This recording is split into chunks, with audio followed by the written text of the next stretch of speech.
Bom dia a todos, cumprimento o doutor Augusto, professor Garcia, toda a equipe da Univale, todos que estão nos acompanhando online, todos os presentes.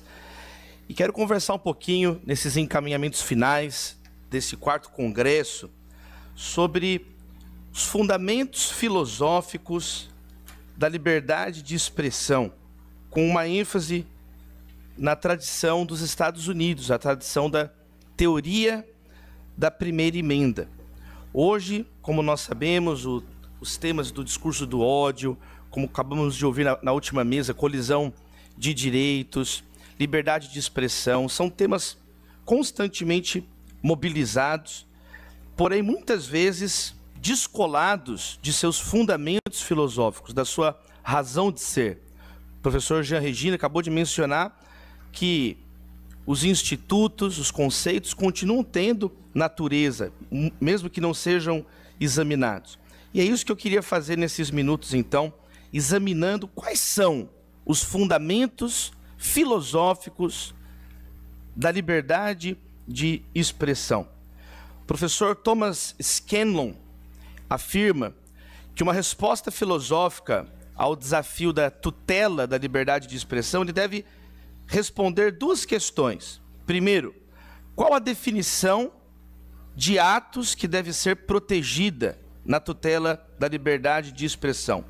E segundo, qual a explicação da natureza e dos fundamentos desta proteção? Na tradição dos Estados Unidos, os fundamentos filosóficos da liberdade de expressão são conhecidos como as rationales, né? As lógicas que fundamentam a defesa da liberdade de expressão. E o que eu queria fazer aqui era justamente, então, retomar historicamente como que as 4 principais fundamentações se definiram e se sustentam nos dias de hoje. O primeiro professor nos Estados Unidos a esboçar um resumo dos fundamentos para a liberdade de expressão foi o professor Zacharias Chaffee Jr., na Harvard Law School, no ano 1920. Ele teve um papel ativo, esse professor, também no governo, na famosa Comissão Hutchins, que procurou, então, modular a intervenção ou não do governo na rádio nos Estados Unidos. O professor Zacharias Chaffee Jr. escreveu, então, uma obra, Free Speech, em 1920, e outra, em 1941, Free Speech in United States. O professor Zacarias, então, foi o primeiro que esboçou, levantou a pergunta de um modo mais robusto nos Estados Unidos.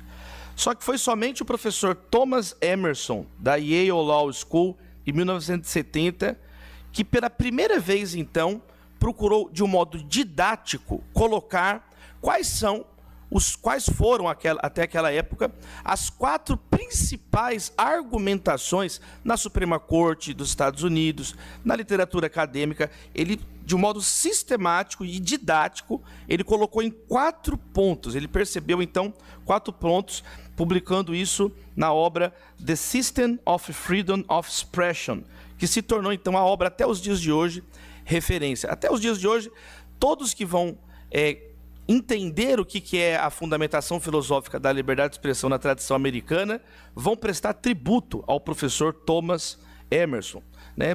De Thomas Emerson a Frederick Schauer, todos eles vão então partir desses 4 argumentos centrais, que estão, obviamente, no contexto dos Estados Unidos, vinculados à primeira emenda. Para refrescar a memória de todos, a primeira emenda, né, dos Bill of Rights, a primeira emenda da Constituição Americana, estabelece que o Congresso não deverá fazer qualquer lei restringindo a liberdade de expressão. Então, existe essa vedação expressa na primeira emenda. Então, toda a teoria de defesa da liberdade de expressão nos Estados Unidos parte da interpretação da primeira emenda. Então a pergunta é, o que a primeira emenda tenta proteger? Qual a função da liberdade de expressão em uma sociedade democrática? Então aqui estão os quatro principais argumentos encontrados pelo professor Thomas Emerson. O primeiro é aquele que é conhecido como o mercado das ideias. Para que existe a liberdade de expressão, a tutela da liberdade de expressão? Ele vai dizer, para o avanço do conhecimento e para a descoberta da verdade. Essa é a primeira fundamentação, nós vamos examinar ela. Segunda argumentação, para que serve a liberdade de expressão? Para que o indivíduo tenha autonomia e possa se autorrealizar como ser humano. O terceiro argumento para a liberdade de expressão. Por que existe liberdade de expressão? O que a primeira emenda está defendendo? Está defendendo a participação de todos os membros da sociedade nos processos de decisão política. E, em quarto lugar, o quarto principal argumento para que existe a liberdade de expressão é para a mera estabilização da sociedade, para a convivência das pessoas. Vamos então estudar rapidamente aqui nesses minutinhos um pouquinho desses quatro argumentos, então, sistematizados pelo professor Thomas Emerson, entendendo melhor cada um deles. O primeiro argumento, então, que é o argumento standard, o argumento padrão, a principal, o argumento clássico para que existe a primeira emenda nos Estados Unidos e o que ela procura defender, é o chamado mercado das ideias.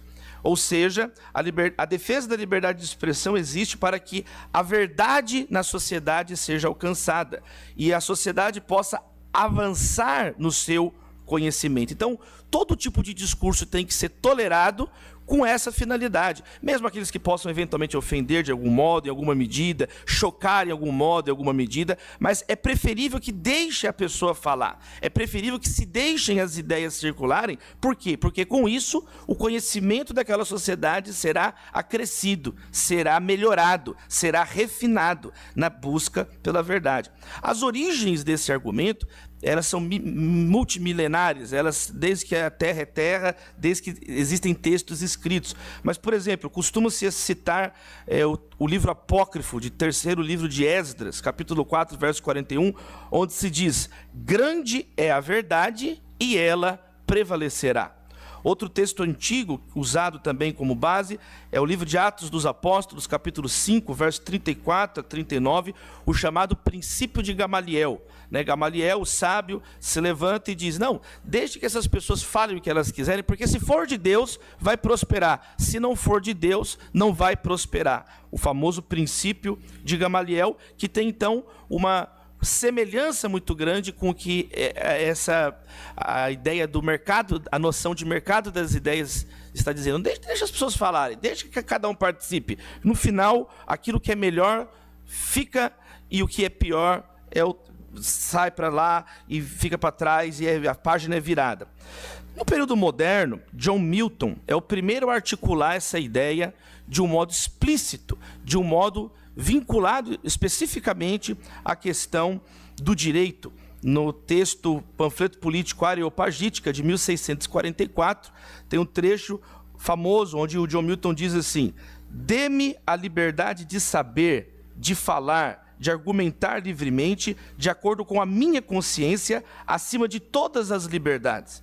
E aí ele vai dizer, e deixe que a verdade e a falsidade lutem em um confronto livre e aberto. Ou seja, John Milton tinha essa convicção, deixe que a verdade e a falsidade lutem, porque a verdade prevalecerá, a verdade vencerá. John Stuart Mill, no famoso texto sobre a liberdade, em 1859, retoma essa ideia com algumas diferenças, obviamente com uma visão mais utilitarista da verdade, e no capítulo 2 da obra sobre a liberdade é onde ele vai examinar especificamente a liberdade de pensamento e de discussão. E o John Stuart Mill vai dizer basicamente o seguinte, nós nunca podemos ter certeza de que a opinião que nós procuramos amordaçar na sociedade seja falsa. Então, e mesmo que tivéssemos certeza, amordaçar ainda é uma ideia ruim. Amordaçar ainda é uma ideia ruim. Por quê? Porque não vai fortalecer a verdade, não vai dar uma oportunidade para a verdade provar o seu ponto. Então, o aprimoramento do conhecimento, ele modula a liberdade de expressão. John Stuart Mill vai dizer que simplesmente apenas o princípio do dano deveria limitar a fala. Na medida que a fala, de algum modo, cause dano à sociedade, aí alguma tutela vai ter que ter naquela fala. Mas tem uma frase que chama a atenção, que ele diz assim: a sociedade tem o direito inerente de evitar crimes contra si própria através de precauções anteriores. Então ele diz que alguma modulação sempre existiu em qualquer agrupamento humano, até para funcionar. Aqui nós temos regras de tempo, de cronometragem. Se não tem o mínimo de regra, é impossível que haja o discurso, o entendimento, razoabilidade, racionalidade. Mas ele diz que são os casos extremos. Tirando isso, deixe que a verdade e a falsidade, os discursos corram solto na sociedade. Então, tanto Milton como Mill enfatizam o aspecto marcial, ou de luta, que existe entre a verdade e a falsidade. Há uma diferença, né? Milton, ele tem uma noção que a verdade sempre vence. Mill, ele não está muito preocupado, né, com a verdade, ele não trata a verdade de um ponto de vista místico, ele trata de um ponto de vista utilitário. Então, até aqui, nós já temos então a tese clássica, né, que defende a liberdade de expressão é necessária para que o conhecimento de determinada comunidade política seja aprimorado. Como que a gente pode colocar aqui em premissa? Seria basicamente assim: indivíduos livres podem buscar e expressar ideias e conhecimentos falsos e verdadeiros. Vale a pena perseguir a verdade e ampliar o conhecimento. E a livre troca de ideias é o melhor modo de perseguir a verdade e ampliar o conhecimento. Então, essa noção prevê um resultado na sociedade que deixa a liberdade de expressão modular as falas. Qual que é o resultado previsto nessa tese? A sociedade que permitir a liberdade de expressão se encontrará sempre mais próxima da verdade do que uma sociedade similar que proscreve a liberdade de expressão ou que mina a possibilidade dos seus cidadãos expressarem as suas ideias. Essa ideia, então, ela já está sedimentada na literatura filosófica e jurídica europeia.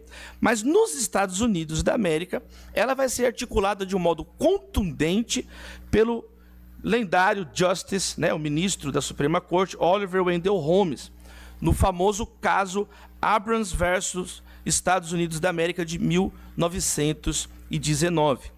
Esse caso é muito simples, né? Existia nos Estados Unidos desde 1917 o ato de espionagem que proibia qualquer manifestação contrária ao governo em período de guerra. E aí um grupo de manifestantes distribuiu 15 mil panfletos contestando a participação dos Estados Unidos, do governo americano, na Primeira Guerra Mundial. Esses manifestantes foram presos, foram julgados, né, o líder deles era o Jacob Abram, e eles foram condenados. Porém, Oliver Wendell Holmes, no seu voto dissidente, entendeu que o ato de espionagem era inconstitucional por causa da primeira emenda. Então é a primeira vez na história dos Estados Unidos que a primeira emenda, que estava lá dormente, ela é invocada para proteger, no caso, o direito desses manifestantes de expressarem o descontentamento deles com a participação do governo na guerra. E aí, na argumentação do seu voto, que é considerado o voto dissidente mais importante da história da Suprema Corte Americana, Holmes diz assim: os seres humanos têm crenças e condutas e defendem suas crenças e condutas em meio a outras fés combativas. Então, o bem será alcançado através do livre comércio das ideias, da livre competição das ideias. O melhor teste da verdade é o poder do pensamento de ser aceito mesmo na competição do mercado. Essa, ele vai dizer, é a teoria da nossa Constituição. Então, de uma vez só, Oliver Wendell Holmes invocou pela primeira vez a primeira emenda para defender o direito daqueles manifestantes, e aí ele não usa a expressão mercado das ideias, né? Ele usa a expressão competição das ideias, que depois vai entrar para o jargão cultural dos Estados Unidos como mercado das ideias. É um dos raros momentos que uma expressão que surge dentro da filosofia do direito se torna um jargão cultural mais amplo, utilizado. Tem poucos casos que isso aconteceu, esse aqui foi um dos casos, né? Ele foi acompanhado pelo ministro Louis Brandeis também na decisão dele. Então, aqui fechamos esse primeiro fundamento, que eu demorei mais, que é o mais famoso, o padrão, né? O nascimento da teoria da primeira emenda vem desse voto há 103 anos atrás. Então, resumindo, qual que é a noção de mercado das ideias? É justamente essa, né? Devemos aceitar, então, que as pessoas falem o que elas quiserem, apresentem suas ideias e proposições, porque, a partir da competição com outras ideias e proposições, as pessoas vão ter o livre convencimento e não um censor do governo dizendo o que as pessoas têm que acreditar. Não uma pessoa nomeada, uma autoridade que deva dizer o que as pessoas devem aceitar. Então, deixem que as fés combativas lutem.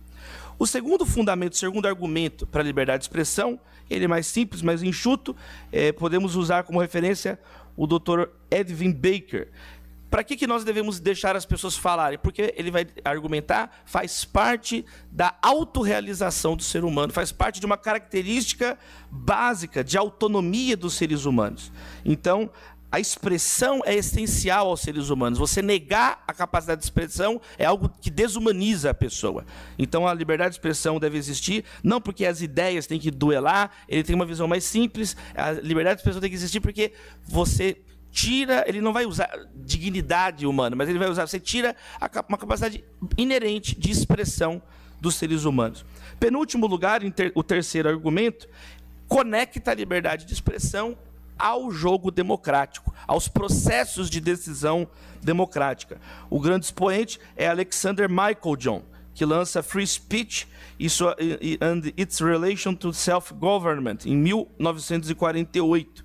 Ele vai fazer uma crítica também ao mercado das ideias, dizendo, esse não é o ponto. O mercado das ideias, o principal objetivo da liberdade de expressão não é fazer avançar a verdade, é simplesmente garantir que todos participem dos processos decisórios. Então ele vê uma conexão entre democracia e liberdade de expressão. Ou as duas estão em pé juntas, ou as duas caem juntas. Então ele é um terceiro modo de entender, um terceiro argumento. Ele diz assim, é um exagero dizer que o objetivo da Constituição e da primeira emenda seja permitir indivíduos buscarem a verdade. Não, a ênfase não está no individualismo sem limites em detrimento da dimensão pública, né? Então ele fala que a liberdade de expressão tem a ver com a sociabilidade democrática. Ela tem a ver, então, com os processos democráticos efetivos. Como você vai ter um processo democrático efetivo se a pessoa tem medo de expressar a ideia dela? Então ele vai caminhar por aqui o Alexander Meiklejohn, seguindo por muitos outros teóricos, como Robert Bork, Cass Sunstein, Robert Post Lauerstein, Jim Weinstein e David Bogen. O objetivo, então, da liberdade de expressão é a cooperação política. Ele afirma, este é o maior insight que os homens alcançaram na busca pela liberdade política. É muito bonita essa frase. O maior insight já alcançado pelos homens na busca pela liberdade política foi a defesa da liberdade de expressão. Em último lugar, a estabilização da sociedade. Não existe um único autor que defende, que o objetivo principal da liberdade de expressão é a estabilização da sociedade. É um conjunto de autores, não tem um que se destaca. Eu vou apenas mencionar alguns. O Vincent Blasi, com um texto em 77, o Lee Bollinger, que escreveu a obra Sociedade Tolerante, em 86. A estabilização da sociedade também é interessante, quer dizer, é melhor deixar que tenha uma manifestação no dia determinado com autorização do que um confronto aberto. As manifestações ajudam também a drenar a raiva das pessoas, o ódio das pessoas. Então, uma sociedade inteligente, uma sociedade tolerante, ela deixa que as pessoas também expressem em ambientes adequados. Lá tem um museu, tem um lugar artístico. Deixa a pessoa falar, porque isso ajuda na estabilização, alguém falou agora há pouco, não sei se foi o Cristiano, combater o pluralismo, você vai colocando debaixo do tapete uma raiva que uma hora estoura e inviabiliza a coexistência entre as pessoas. Então, concluindo, historicamente, a liberdade de expressão nasce como um corolário da liberdade religiosa. No século XX, a gente vê, então, surgir diversas argumentações que estão agrupadas em 4 principais argumentos filosóficos para a defesa e a manutenção da liberdade de expressão, que chegam em descrédito no século XXI.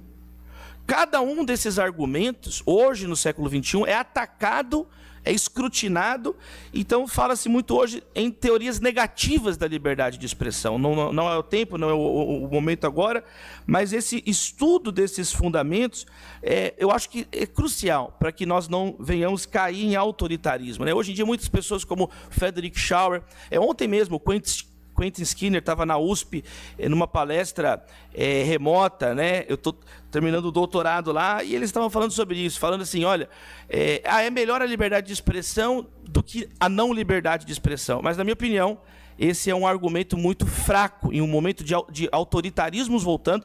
Talvez seja melhor unir todas essas argumentações em um argumento robusto do que simplesmente ignorar os argumentos e esquecer a fundamentação filosófica da liberdade de expressão. Nós temos, então, um efeito profilático quando nós unimos os argumentos, minando eventuais autoritarismos. Muito obrigado.